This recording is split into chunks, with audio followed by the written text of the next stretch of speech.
Tonight, I have a story to tell you. Here's a letter from a 9th grade student I received just a couple days ago. Dear Dr. King, I'm a 9th grade student at the White Plains High School. And she said, while it should not matter, I would like to mention that I'm a white girl. I read in the paper of your misfortune and of your suffering. And I read that if you had sneezed, you would have died. And I'm simply writing to you to say that I am so happy that you didn't sneeze.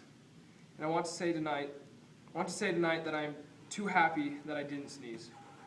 Because if I had sneezed, I wouldn't have been here in 1960, when students all over the South started sitting in at lunch counters. And I knew that as they were sitting in, they were really standing up for the best in the American dream, and taking the whole nation back to those great wells of democracy which were dug deep by the Founding Fathers in the Declaration of Independence and the Constitution. If I had sneezed, I wouldn't have been around here in 1961, when we decided to take a ride for freedom and ended segregation in interstate travel.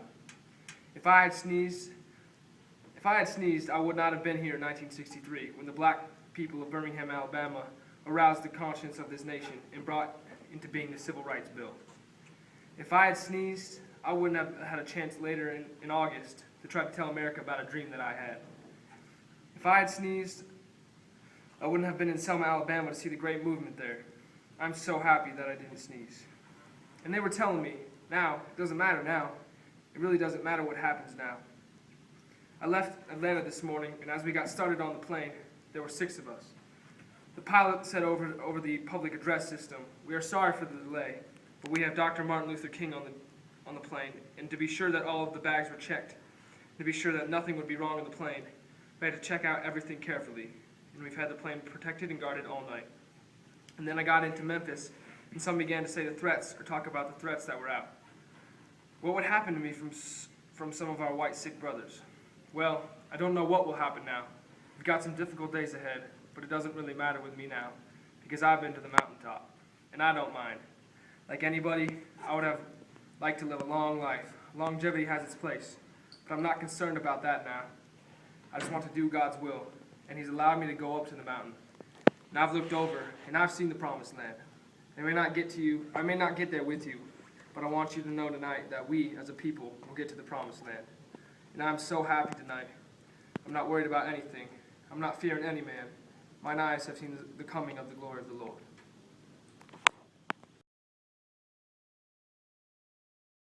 Dear Martin Luther King, dear sir, the present racial crisis in this country carries within it a powerful destruction of ingredients that may soon erupt into an uncontrollable explosion.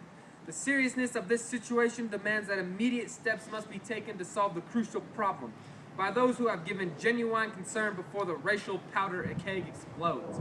A united front involves all Negro fractions, eliminates their leaders and absolute necessary. A racial explosion is more destructive than a nuclear explosion. The capitalistic Kennedy and communistic Khrushchev can find something in common with which from a united front despite their tremendous ideological differences. It's a disgrace for Negro leaders not to be able to submerge our minor differences in order to seek a common solution to a common problem posed by a common enemy. On Saturday, August 10th, from 1 to 7 p.m., the Muslims are sponsoring another giant outdoor rally at 116th Street and Lexington Avenue.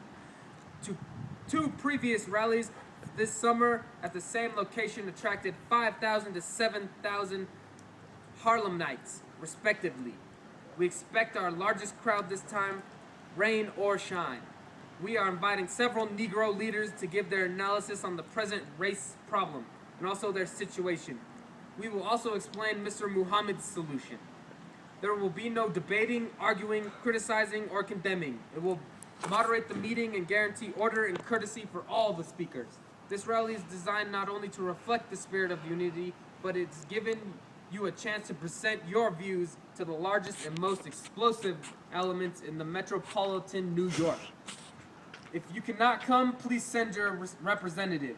Invitations to participate have been sent to Dr. Gardner C. Taylor, Dr. Adam C. Powell, James Farmer, Whitney Young, Philip Randolph, Dr. Ralph Bunchy, Dr. Joseph H. Jackson, and James Foreman. Immediate reply would be accepted. Your brother Malcolm X.